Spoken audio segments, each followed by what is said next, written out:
word on the street is hell is a bad place. Fire, brimstone, eternal damnation, hell is full of features that make it not an ideal place to be. To WWE's credit, they've never shied away from recognizing hell as a negative thing. In fact, they've gone so far as to name their biggest, baddest stipulation after it, and combined it with an iconic steel structure to boot. Hell in a Cell matches are, in theory, reserved for the most bitter and personal of feuds. What do you do when two wrestlers hate each other past the point of caring about their own safety? Stick them both in a big metal structure and encourage them to beat the daylights out of one another. It's a simple concept, but one which has resulted in some of the most iconic WWE matches ever. Then again, it's also resulted in some of the most underwhelming WWE matches ever. So we've taken it upon ourselves to separate the wheat from the chaff. There have been 38 Hell in a Cell matches, but one was a dark match, so we're not really going to count that one. Spoiler alert, John Cena won. That's not a joke, Cena literally did win, defeating CM Punk, Dolph Ziggler, Alberto Del Rio, and Jack Swagger in September 2011. That bout aside, we're going to take all the others into account. 37 matches. That's quite a lot of wrestling to talk about, so we hope you love big, long lists. We certainly do.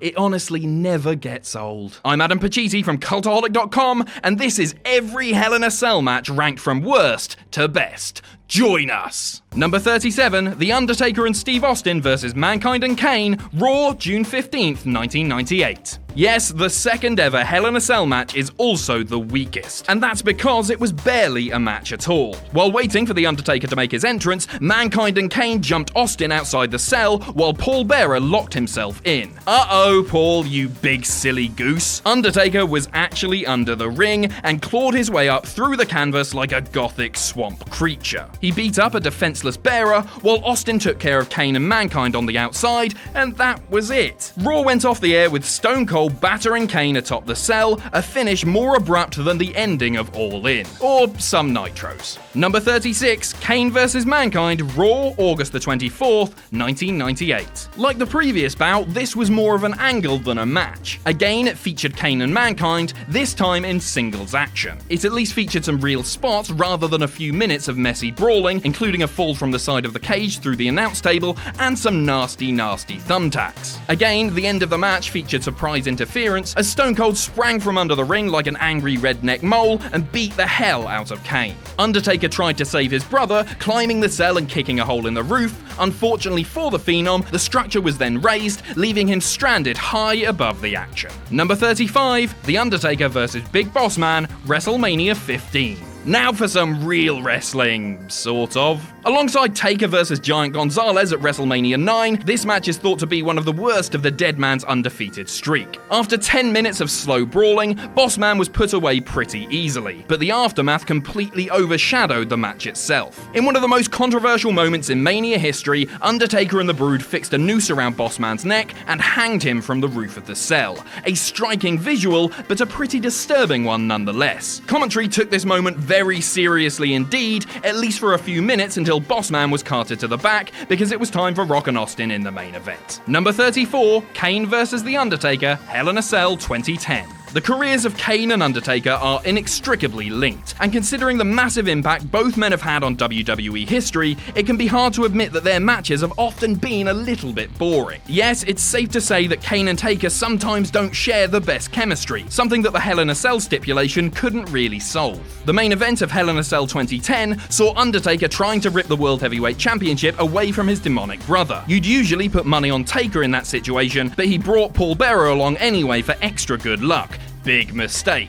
Towards the end of the match, Paul opened the Undertaker's urn to reveal a blinding flashlight, or a fairly weak flashlight, but we were supposed to pretend it was blinding. This dazed the Dead Man, but to make certain, Bearer then passed the urn to KANE, who smashed his brother over the head to pick up the win. On the plus side, if it had happened in 1998, the crowd may have actually reacted. Number 33, CM Punk vs. Ryback, Hell in a Cell 2012. There are many satisfying ways a cell match can end, from huge bumps to bloody showdowns, but a fast count by a corrupt referee probably isn't one of them. That's exactly what happened between CM Punk and Ryback, when sneaky heel Brad Maddox helped Punk retain in dubious fashion. The match itself was pretty uninspiring, but both men appeared to try their best given the circumstances. Unfortunately, the cheap finish really sucked the life out of the Phillips Arena, and it's hard to blame them. This was the only Hell in a Cell match of Hell in a Cell 2012. Ryback chased Punk up to the roof and gave him a shell shock to send the fans home happy, but instead of being happy, they were more like, okay, that still wasn't the finish we really wanted to see. Number 32, CM Punk vs. The Undertaker, Hell in a Cell 2009. When WWE announced the first ever Hell in a Cell themed pay-per-view, there were fears that shoehorning a big bloody stipulation into a regular calendar was a bad idea. Cell matches are supposed to end as the blow-off between a pair of hated rivals, not just something you do because it's October. By opening the show, CM Punk and Undertaker were in a tricky position. Would they be able to pull off the hatred and emotion required for such a stipulation? Thankfully, yes, they wouldn't. Taker easily bested Punk in 10 minutes, taking the World Heavyweight title away from the popular upstart and kicking off the themed pay-per-view era in uninspiring fashion. Number 31, Mark Henry vs. Randy Orton, Hell in a Cell 2011. This one's quite similar to the last one, really. Henry and Orton had a short but acceptable match, one which really didn't need the Hell in a Cell stipulation. Unlike Undertaker vs. Punk, in fairness, this one at least had an unexpected ending. Mark Henry beat the Viper as clean as a whistle for a second time, keeping the World Heavyweight Championship in the process. Don't we all just love Mark Henry? Look at his big face. Number 30, CM Punk vs. Ryback and Paul Heyman, Hell in a Cell 2013. So remember a few moments ago when we talked about CM Punk vs. Ryback? The next year we had pretty much the same match, but with the face/heel dynamic reversed. Another crucial difference was the fact that this match was a handicap match. Except it wasn't, really. Paul Heyman was technically on Ryback's side, but was delivered to the roof of the cell via cherry picker before the match could begin. Punk then proceeded to beat Ryback in another okay Hell in a Cell match, before heading up top to dish out some street justice to his former manager. By street justice, we mean he hit him with a kendo stick a few times. Take that, Paul. Number 29, Roman Reigns vs. Rusev, Hell in a Cell 2016. You'll never believe it, but Roman Reigns beat Rusev in this match. In all seriousness, this was a decent encounter between two of the more consistent superstars on the WWE roster. Yes, we all boo Roman because he wins a lot, but he's proved on a couple of occasions that he's suited to the Hell in a Cell environment. Like many modern cell matches, this one played out more like an Extreme Rules match inside a few steel walls. The cell stipulation wasn't strictly necessary, but the action was still decent. The signature moment saw Roman break a steel-assisted accolade like a big oily Superman before picking up the victory and retaining his US Championship. Yes, this is when he held the US title. Doesn't that feel like a long, long time ago? Number 28, John Cena vs. Randy Orton, Hell in a Cell 2009. Here's a special treat, Cena vs. Orton. Now hold on a second before you skip ahead because you've seen it all before. I should point out that this was during Orton's mega heel run of 2009. You know, when he shaved his hair off and started fully kicking people in the head. This was a classic back and forth affair between two wrestlers who know each other inside out. It was hardly groundbreaking stuff, but still made for a fairly entertaining contest, almost in spite of the stipulation. A ref bump led to Cena submitting Orton in the STF, only for Randy to regain control and win with the RKO and punt kick. See, John? Wait for the referee to be conscious before you decide to win the match. You should learn these things. Number 27, Randy Orton vs. Sheamus, Hell in a Cell 2010. Here's a special treat, Orton vs. Sheamus. No, again, I'm going to have to defend this bout, because despite being a far from unique matchup, the wrestling was pretty slick. Weirdly, despite being a Hell in a Cell match, this might as well have been a ring steps match. We saw a lot of steps-based offense over the course of 20 minutes, and while that may sound boring, it was actually far from a tragedy. Tragedy was the name of a song by the late 90s pop group Steps, so I think you'll find that was a very clever joke indeed. Number 26, Triple H vs. Kevin Nash, Bad Blood 2003. Now I know what you're thinking, Triple H versus Kevin Nash sounds like the punchline of a wrestling joke. Probably a joke written by one of those internet cool kids like Bryan Alvarez or Matthew from Botchamania. In fact, this could well be the best Kevin Nash match of his post-WCW career. In many instances, the cell stipulation proves to be too big of an obstacle for the wrestlers to overcome, particularly during the PG era. In 2003, however, it gave Nash and Hunter an excuse to slow down the action, allowing Big Sexy Kev to wrestle at a more comfortable pace. The pair made the most of it, battering one another with heavy strikes and even heavier weapons, while Mick Foley did a stellar job as special guest referee. In typical Foley fashion, he probably took the heaviest bump of the match, flying from the apron straight into the cell wall. Take it easy, Mick. Number 25, The Undertaker vs. Shane McMahon, WrestleMania 32.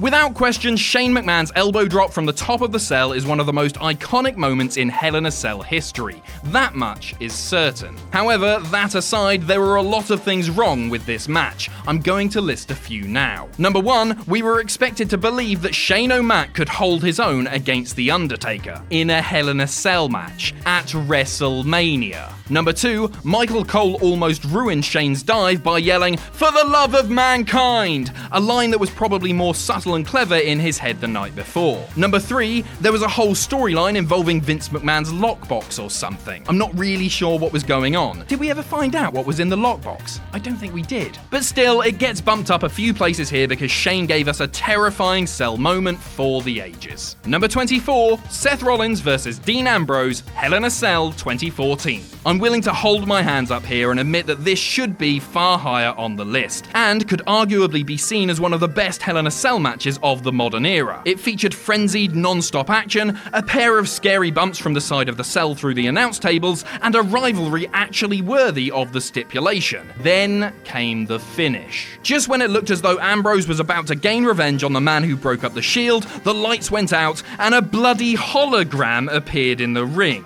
That hologram belonged to Bray Wyatt, who attacked Ambrose for precisely no reason, allowing Rollins to steal a cheap victory. It was immensely frustrating. Number 23, Triple H vs. Shawn Michaels, Bad Blood 2004.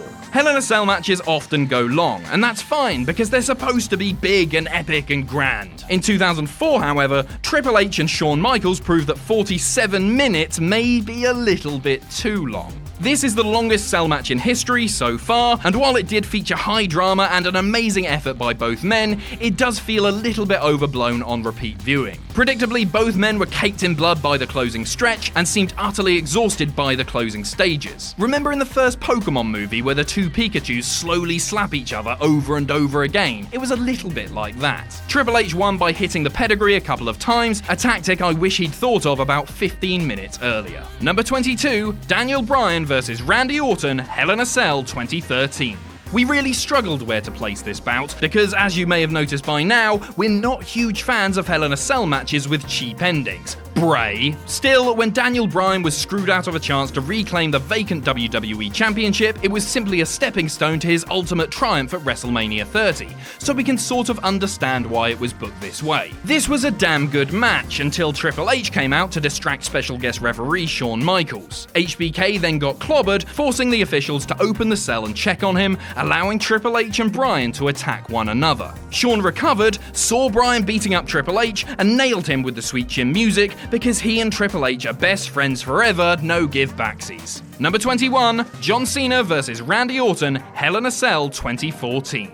Okay, yes, we've got Cena versus Orton again, but this one was genuinely exciting. In what could arguably be the best put together Orton versus Cena match, the pair exchanged big moves and crisp counters for 20 fast-paced minutes. It's another one of those bouts where the cell wasn't really necessary, as Cena won with an AA followed by a Super AA through a table. Also, this match gets bonus points because it was a number 1 contenders bout, which led to that excellent triple threat with Lesnar and Rollins at Royal Rumble 2015. Number 20, Triple H vs. Chris Jericho, Judgment Day 2002. Apart from Undertaker vs. Big Boss Man, this is perhaps the weakest of the classic cell matches that everybody remembers. That doesn't mean it was bad, just not as good as all of the other excellent ones we saw around the same time. Having easily beaten Chris Jericho on the grandest stage of them all, there was only one thing left for Triple H to do: easily beat Chris Jericho inside the grandest stipulation of them all. Alright, so it wasn't that easy for the game, with Y2J using a ladder to gain an advantage at various points of the match. The pair eventually battled to the top of the cell, where Triple H clobbered Jericho with a 2x4 wrapped in barbed wire and delivered a pedigree onto the roof. It doesn't seem like a pinfall should be able to take place up there, but WWE allowed it, I guess because it looked cool. The jury's out. Number 19, Batista vs. The Undertaker, Survivor Series 2007. Although a perfectly good Hell in a Cell match, this one feels a little empty somehow. Perhaps it's because both Taker and Batista had far better cell matches against different opponents, or perhaps it's because the finish came by way of interference. Either way, both men poured their heart and soul into this one, but for some reason it came up a little bit short. It's still an entertaining spectacle, don't get me wrong, I just don't think it was as good as it should have been.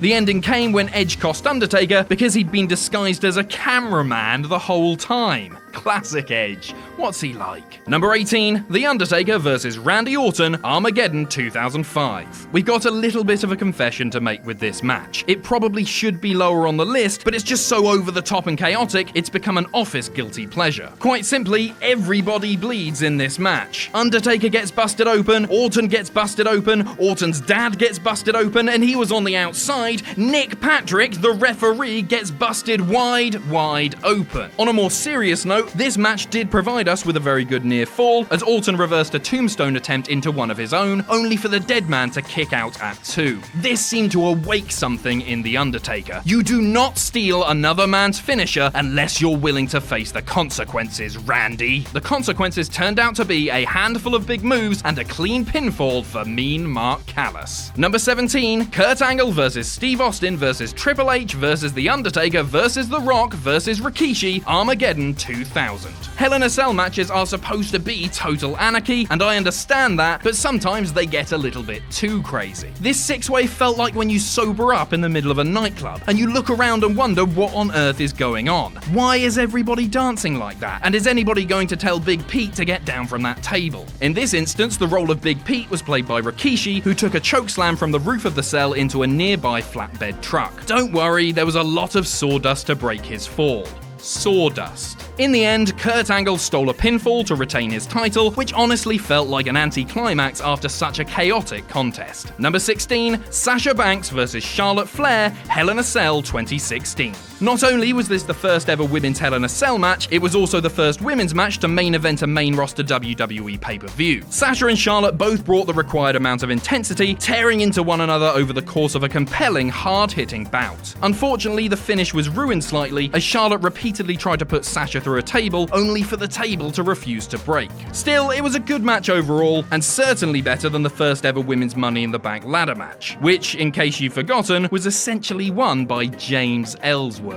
Number 15, Kevin Owens vs. Seth Rollins, Hell in a Cell 2016. Picture a Hell in a Cell match between Kevin Owens and Seth Rollins in the modern era. Try to imagine how good it would be, maybe on a scale of 1 to 10. There'd probably be some nice exchanges and some impressive displays of strength and agility from both men. There'd probably be a few shenanigans, maybe involving outside interference. If Owens went in as the champion, he'd almost certainly retain the belt via dubious means, right? It would probably be a perfectly enjoyable Hell in a Cell match, nothing special, but a pretty good version of the stipulation under PG regulations. Probably a 7 out of 10 or thereabouts.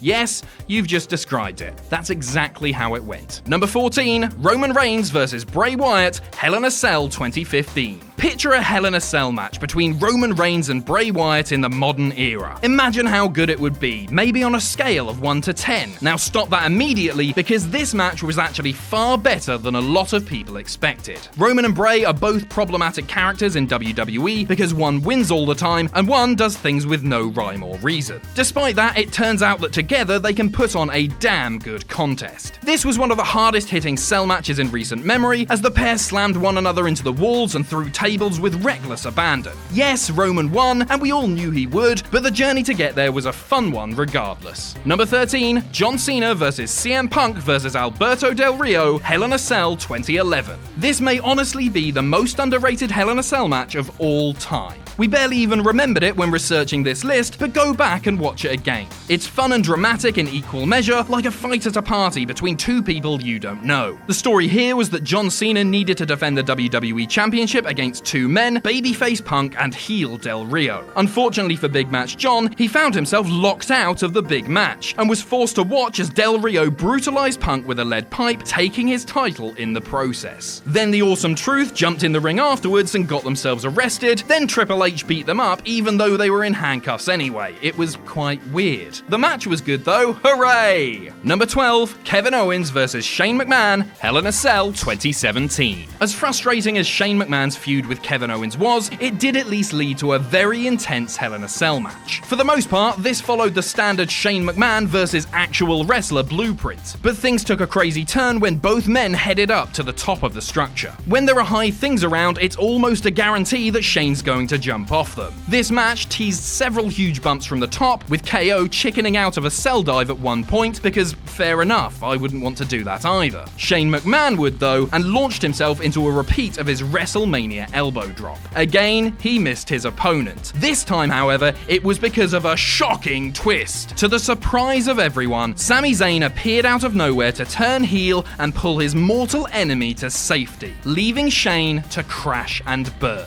Number 11, D-Generation X vs Legacy, Hell in a Cell 2009. One word that isn't usually associated with Hell in a Cell is tactics. Cell bouts are usually wild brawls, often involving a few foreign objects and maybe a touch of blood. In 2009, Cody Rhodes and Ted DiBiase Jr. decided to actually think about their strategy in their match with DX. This made them the heels at the time, but in hindsight, I actually respect them for doing so. Rather than get slowly beaten up by Triple H and Shawn Michaels, Legacy decided to jump Hunter before the bell and lock him out of the match. They then proceeded to pick apart HBK, who did a valiant job of holding them off. This gave Triple H time to return with a pair of bolt cutters and force his way in, before ironically locking DiBiase out. It was a nice, thoughtful take on the Cell formula, one which really served the match well. In fact, you could say that it was the most cerebral Hell in a Cell ever. Come for the wrestling, stay for the comedy, that's what we like to see. Number 10, D-Generation X vs Vince McMahon, Shane McMahon, and The Big Show, Unforgiven 2006. We're into the top 10 now, so you know what that means.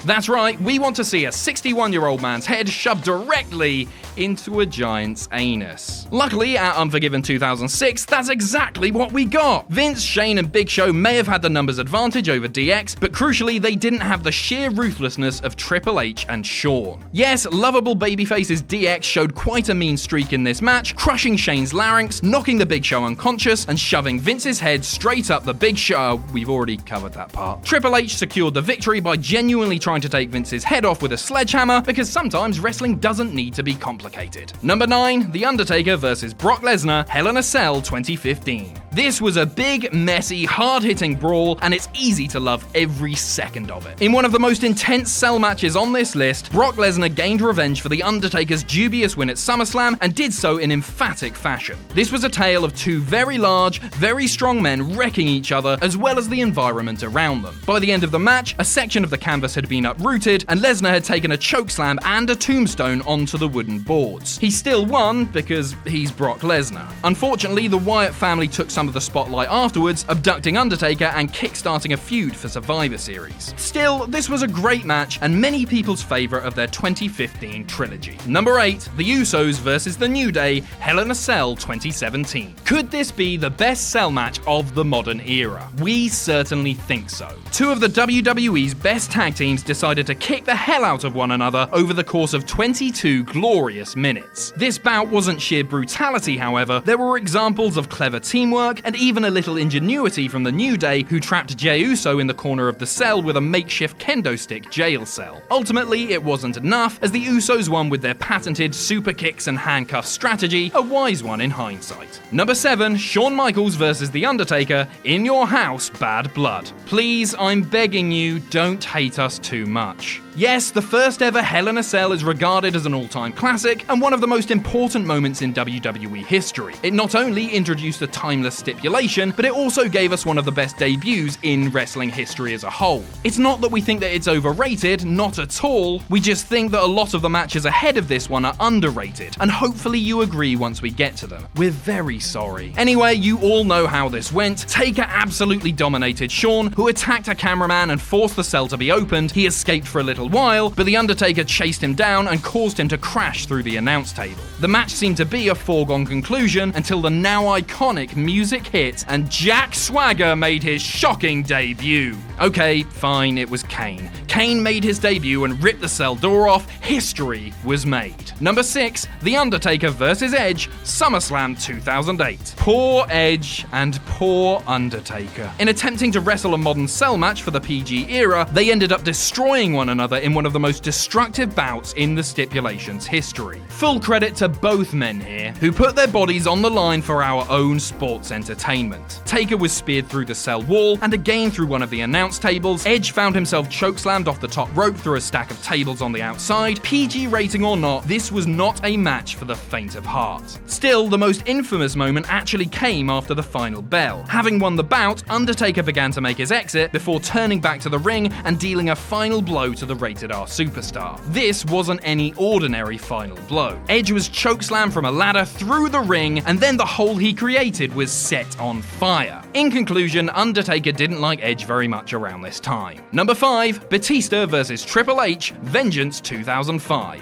For much of his career, Triple H was the final boss of WWE, winning a lot of matches, crushing a lot of dreams, and enjoying a lot of title reigns. So it's always nice to look back on some of the game's biggest losses, particularly in the mid-2000s, where he was booked as the most indestructible being in the universe. One of his most emphatic defeats came in Hell in a Cell at Vengeance 2005, where he took on former protege Batista for the World Heavyweight Championship. Triple H used his cerebral thinking powers to realize that if he hit Batista a lot of times with his sledgehammer, he'd probably win the match. Unfortunately for the game, Big Bad Dave was not keen to let him do so, and won in epic fashion. The final sequence saw Triple H hoisted for a Batista bomb, only to raise his sledgehammer in the air and get spiked into the canvas anyway. It was a perfect ending to maybe the most satisfying cell match ever. Number 4, Brock Lesnar vs. The Undertaker, No Mercy 2002. Many of us are still upset about Lesnar snapping Undertaker's WrestleMania streak, but you do have to hand it to Brock. Few men have shared quite the raw chemistry he does with the dead man, and that was apparent even in the early days of his career. Still a newcomer on the scene, Lesnar quickly seized the WWE Championship in his debut year. His first big challenge came in the form of The Undertaker. Not Phenom Undertaker, but Big Evil Undertaker, perhaps the scariest Undertaker of all.